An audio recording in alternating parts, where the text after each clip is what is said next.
Hi everyone. Let's start gas collection, test for gases also, and making of stock solutions or making of solutions via volumetric flask. All right, and this is very important. Uh, let's start with the information first. So हम सबसे पहले बात करते हैं collection and test for gases.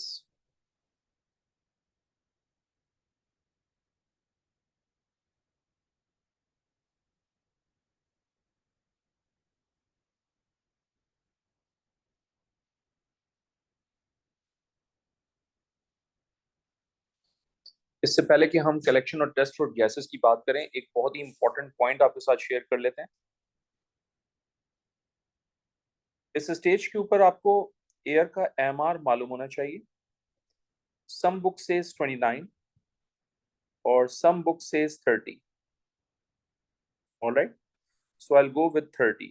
Okay, वो तमाम gases जिनका molecular mass 30 से कम होगा वो लाइटर देन एयर होंगे। वो तमाम गैसेस जिनका मॉलिक्यूलर मास इस 30 से ज्यादा होगा वो डेंसर देन एयर होंगे। On the basis of that हम कलेक्शन डिसाइड करेंगे। ठीक है, ये बहुत इंपॉर्टेंट बात है। हमारे पास जो सबसे पहली गैस है जिसके मुतालिक हम डिस्कशन करना चाहते हैं वो है अमोनिया। अमोनिया से रिलेटेड कुछ इंपॉर्टेंट फैक्ट्स आपको पता होने चाहिए। सबसे पहला fact, only alkaline gas.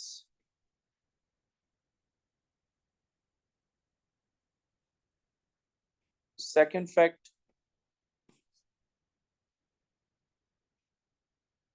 Lighter than air.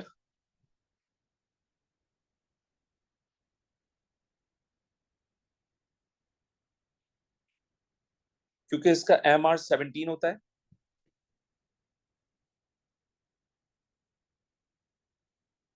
इसका मतलब इस गैस का जो एमआर है वो एयर के एमआर से कम है, which is why it is lighter than air.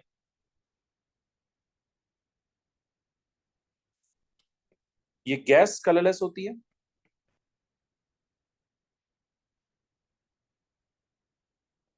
इस गैस की पंजेंट स्मेल होती है।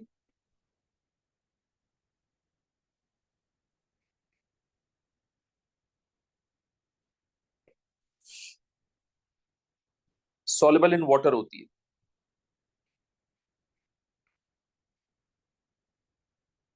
इसका मतलब मैं इस गैस को ओवर वाटर कलेक्ट नहीं कर सकता हूँ। ओके, क्योंकि ये लाइटर देन एयर होती है इसलिए हम इसको downward displacement method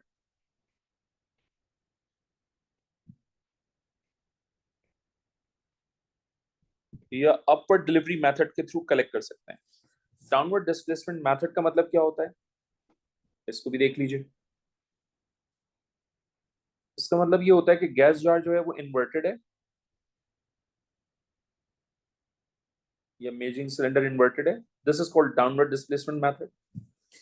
upward delivery किसे कहते हैं? एक ही बात है, दोनों में से कोई एक टर्म यूज कर सकते हैं एग्जामिनर।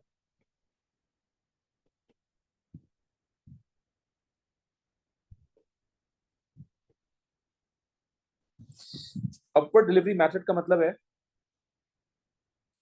कि जो आपके पास डिलीवरी ट्यूब है उसकी ओपनिंग ऊपर की तरफ होगी, लाइक दिस।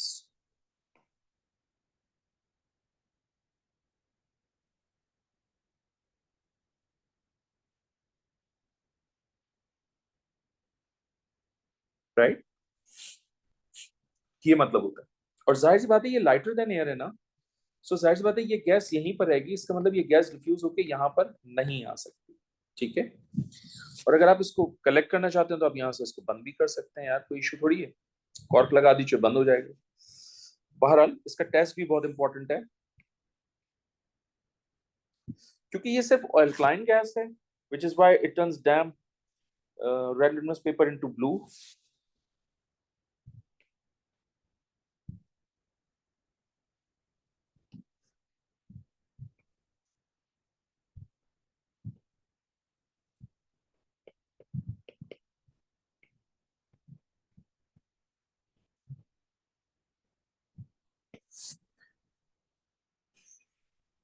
ठीक है, ये हमारी डिस्कशन हो गई अमोनिया से related. Let's talk about next gas. और जो नेक्स्ट गैस है वो हमारे पास हाइड्रोजन है।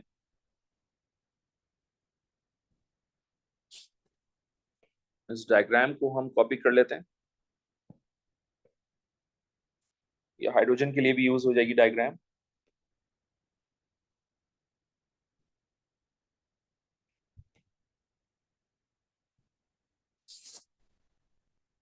ठीक है जी। तो सबसे पहली बात, अम, ये कलरलेस गैस होती है।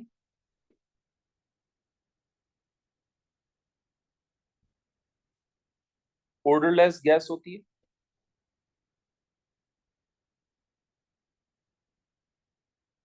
यानी इसकी कोई स्मेल नहीं होती।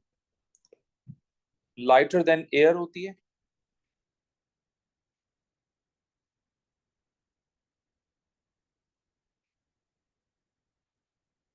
क्योंकि इसका MR2 होता है।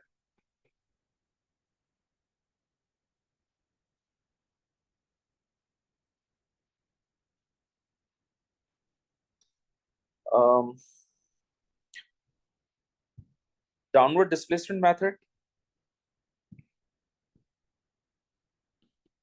या अपवर्ड डिलीवरी मेथड के थ्रू ये गैस कलेक्ट होती है।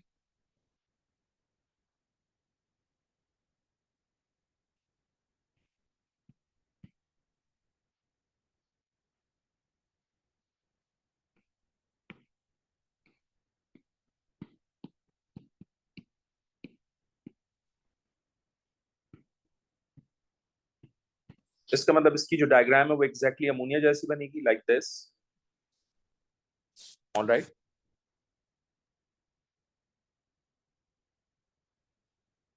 इनसॉल्युबल इन वाटर होता है।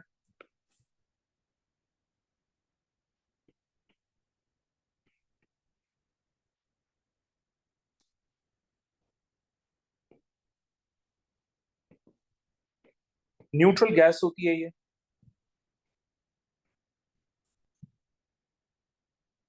Neither alkaline nor acidic.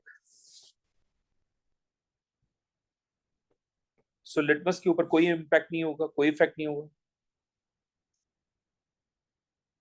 So it has no effect on litmus.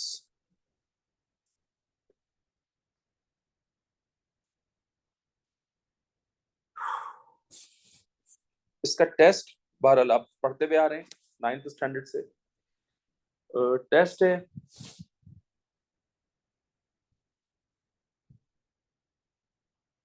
insert the burning splinter in the gas jar,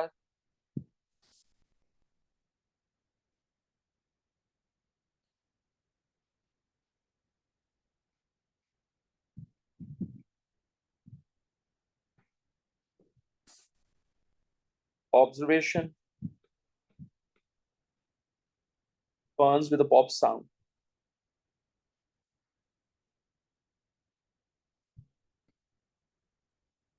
flammable gas होती है।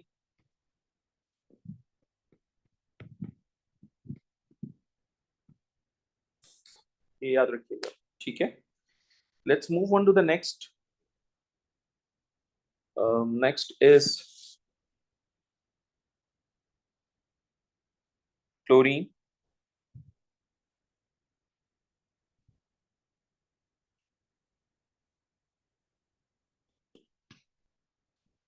सबसे पहली बात यह है कि क्लोरीन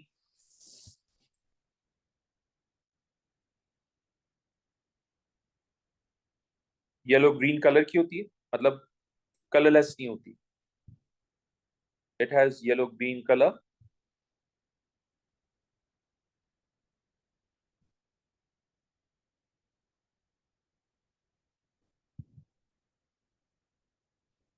पंजेंट स्मेल होती है।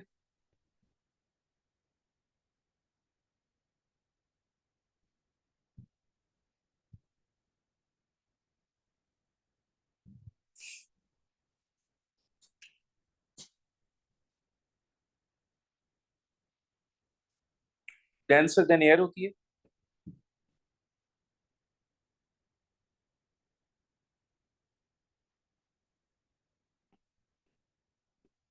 क्योंकि इसका एम आर एयर के एम आर से ज्यादा होता है. So its MR is 71.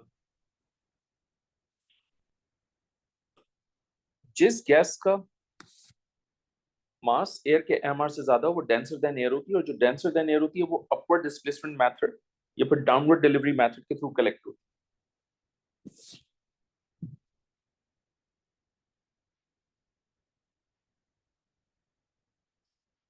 So upward displacement method. अब अपवर्ड डिस्प्लेसमेंट मेथड क्या होता है? अपवर्ड डिस्प्लेसमेंट मेथड का मतलब ये है कि गैस जार की जो ओपनिंग है वो ऊपर की तरफ है, लाइक दिस.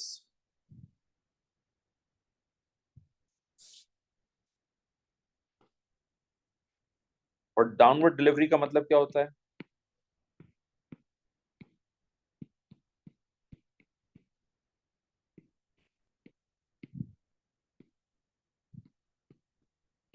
कि डिलीवरी ट्यूब की जो ओपनिंग है वो बॉटम की तरफ है.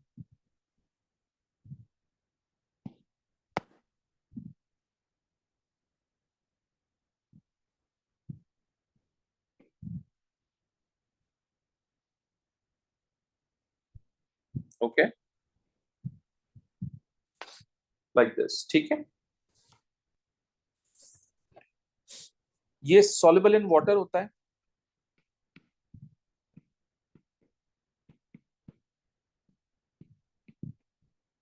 अगर आपको याद हो, ये डिस्प्रोपोर्शनेशन रिएक्शन करता है वाटर के साथ, which we have done in states of matter. अगर आपको याद हो.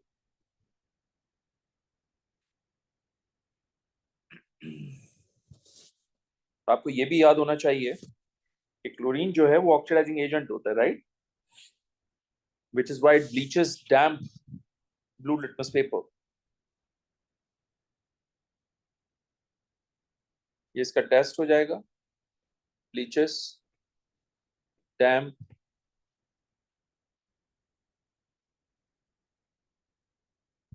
blue litmus paper.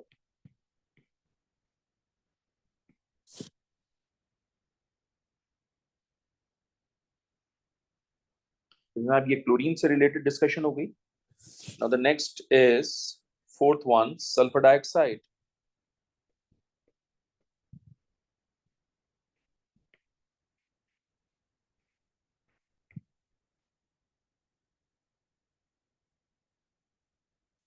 Okay, sulfur dioxide colourless gas है.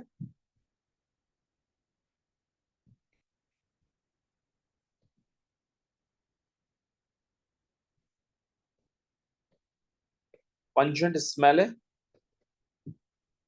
सफोकेटिंग स्मेल भी कह सकते हो.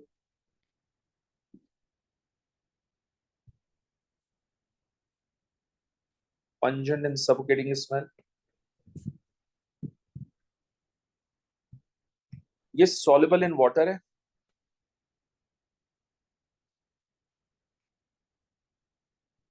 इसका मतलब ये हुआ कि मैं इन दोनों गैसेस को ओवर वाटर कलेक्ट नहीं कर सकता हूं, लेकिन मैं हाइड्रोजन को ओवर वाटर कलेक्ट कर सकता हूं because it is insoluble in water. Alright.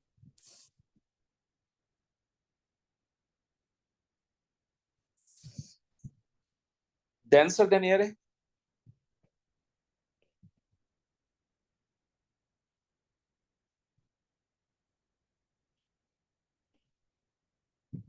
क्योंकि इसका एमआर एयर के एमआर से ज्यादा है. MR is molecular mass.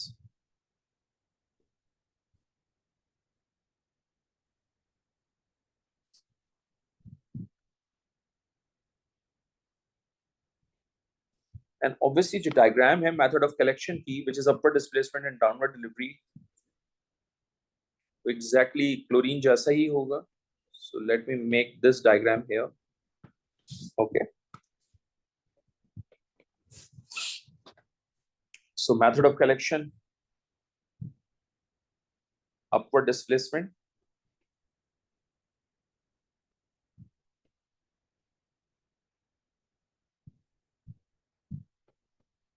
downward delivery,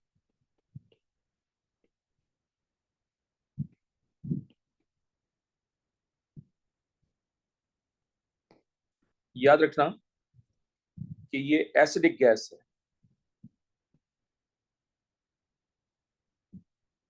okay, ये एसिडिक गैस है, ठीक है, और ये रिड्यूसिंग एजेंट भी होता है, ये भी ध्यान में रखना। सो इसके मल्टीपल टेस्ट हो सकते हैं। चेंजेस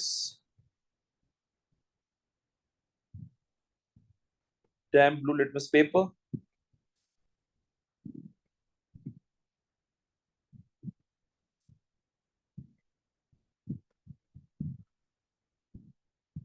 into red, क्योंकि ये रिड्यूसिंग एजेंट भी होती है, which is why changes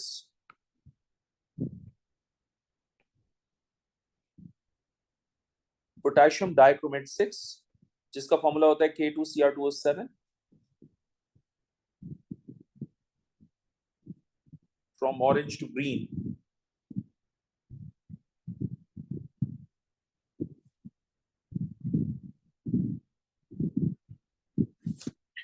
alright, ये आपके पास सल्फर डाइऑक्साइड की सिचुएशन आ गई है। Next is basically fifth one is oxygen.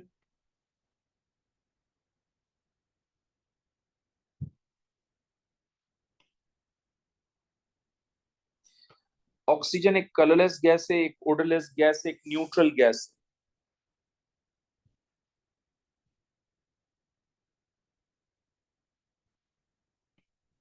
और अगर न्यूट्रल गैस है तो इसका मतलब लिटमस के ऊपर इसका कोई इंपैक्ट नहीं होगा।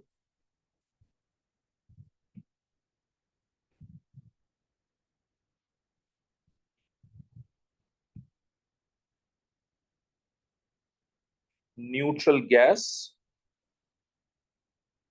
and has no effect of litmus.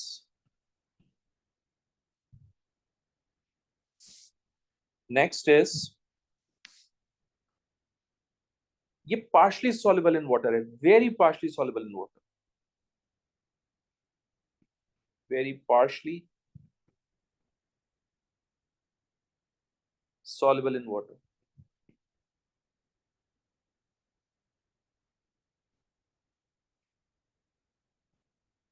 ये इतना partially soluble होता है कि हम इसको तकरीबन almost insoluble ही consider कर लेते हैं in some cases. All right. Method of collection, obviously oxygen का molecular mass एयर के molecular mass से ज्यादा है,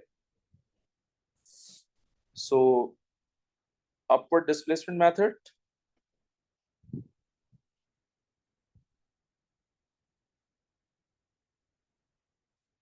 और डाउनवर्ड डिलीवरी मेथड के थ्रू कलेक्शन होगा इसका।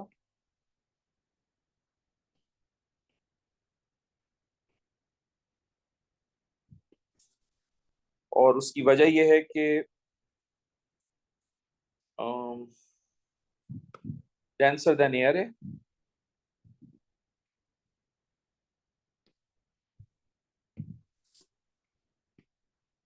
because its molecular mass is greater than air.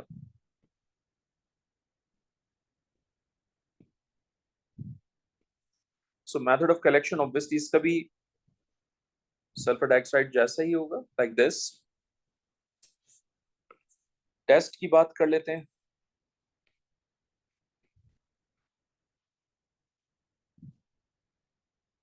Insert the burning splinter in the gas jar.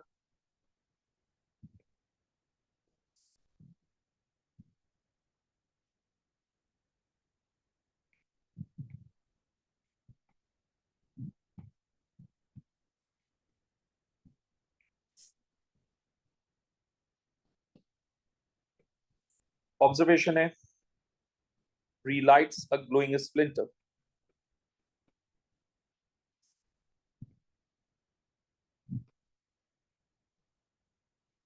ये भी याद रखिएगा कि ऑक्सीजन जो है वो फ्लेमेबल नहीं होती। It support combustion, but it is not combustible. जैसे hydrogen is a combustible gas, very flammable gas. Oxygen is not flammable. Oxygen is not combustible. In fact, oxygen support combustion. Okay. ये आपके पास इसकी observation हो गई है। ये हमारे पास oxygen हो गया। Oxygen, chlorine, sulphur dioxide, hydrogen, ammonia. Let's talk about carbon dioxide. This one is six, I believe.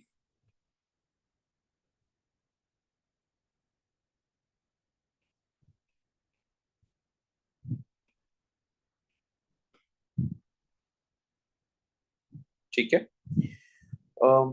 Carbon dioxide is technically colourless gas.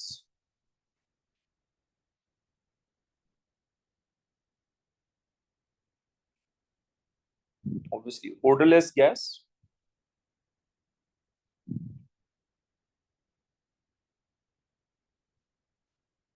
इसका मॉलिक्यूलर मास एयर के mr से ज्यादा होता है, which is why it is denser than air।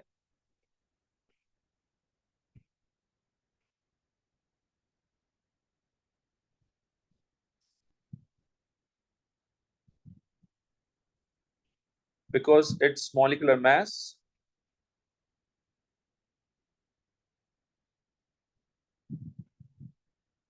is greater than air,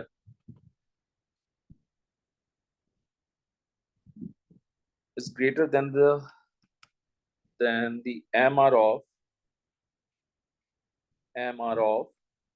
air। mr का मतलब molecular mass, sorry, molecular mass of the air।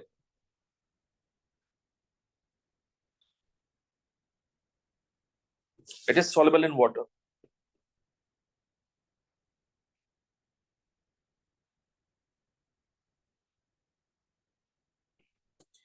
और हम जानते हैं कि जब वाटर में डिसॉल्व होती है कार्बन डाइऑक्साइड तो ये कार्बोनिक एसिड बना लेती है, जिसका फॉर्मूला होता है H2CO3। ये सारी बातें हमने डिस्कस की हुई हैं, इनफैक्ट आप पढ़ चुके हैं ये सारी बातें। ये बनता है ना H2CO3। This is your carbonic acid. Bye the way, sulphur dioxide भी वाटर सॉल्युबल है। तो अगर मैं सल्फर डाइऑक्साइड को वाटर में पेस्ट करता हूँ तो ये कन्वर्ट हो जाएगा सल्फ्यूरस एसिड में, which is H2SO3। That's what you have done in periodicity, right. तो ये याद रखनी है बातें, छोटी छोटी बातें होती हैं, सब याद रखनी होती हैं।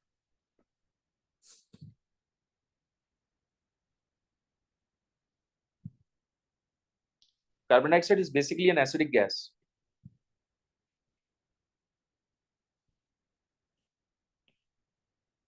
सो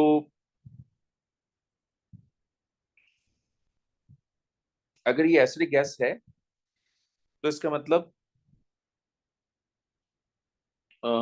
लिटमस पेपर को चेंज करेगा from blue to red.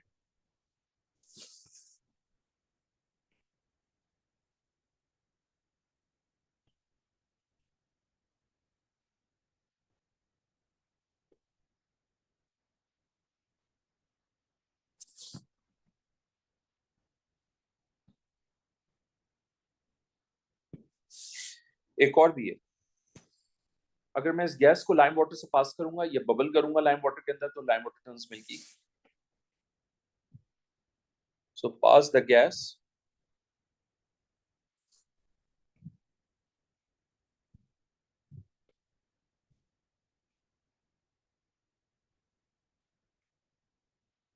Through lime water, then lime water turns milky।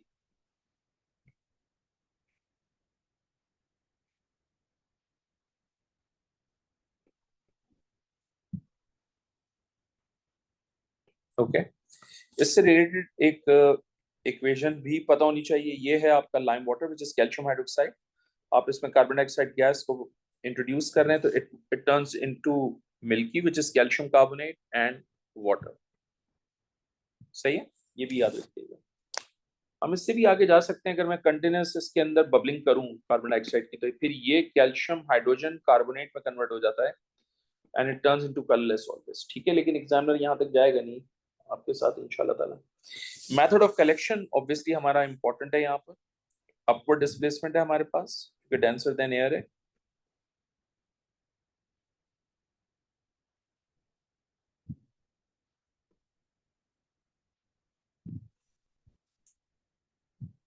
और डाउनवर्ड डिलीवरी है।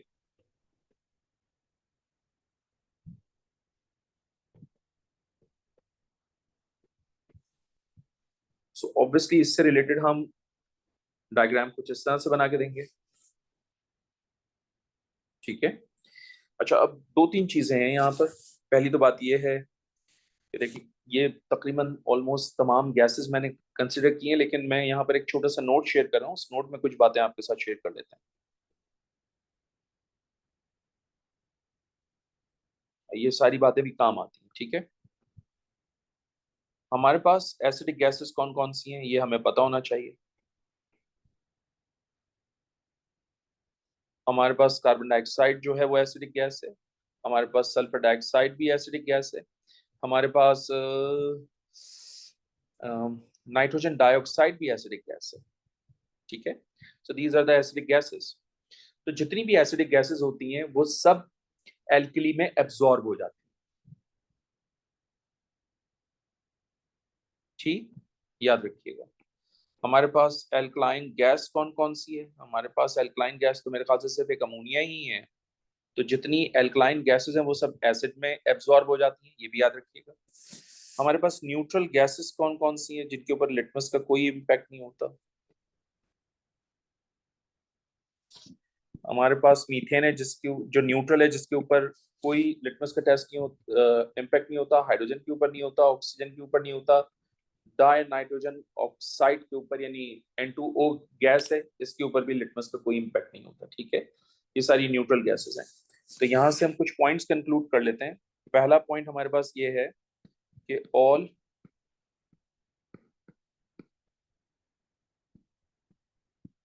acidic gases are absorbed by alkalis, और एल्कली में आप सोडियम हाइड्रोक्साइड यूज कर सकते हैं, पोटेशियम हाइड्रोक्साइड यूज कर सकते हैं, कैल्शियम हाइड्रोक्साइड भी यूज कर सकते हैं। You can take any one, ठीक है। बेरियम हाइड्रोक्साइड भी यूज कर सकते हैं by the way, and barium hydroxide. दूसरी बात, तमाम एल्कलाइन गैसेस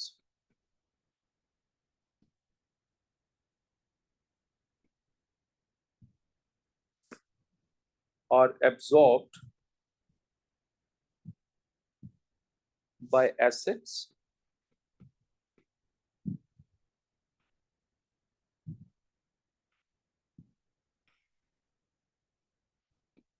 ऑलराइट। और एसिड कोई स्ट्रॉन्ग भी हो सकता है, कोई वीक भी हो सकता है, लाइक H2SO4 और like organic acid, ethanoic acid. अच्छा, जो न्यूट्रल गैसेस होती हैं उनके ऊपर लिटमस का कोई इम्पैक्ट नहीं होता, ये भी बता दीजिए।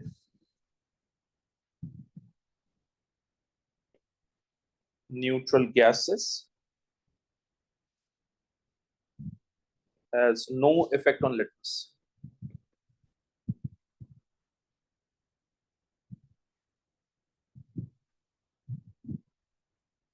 एक और चीज, नाइट्रोजन डाइऑक्साइड पंजेंट होती है। नाइट्रोजन डाइऑक्साइड एसिडिक गैस होती है, तो पंजेंट स्मेल होती है इसकी।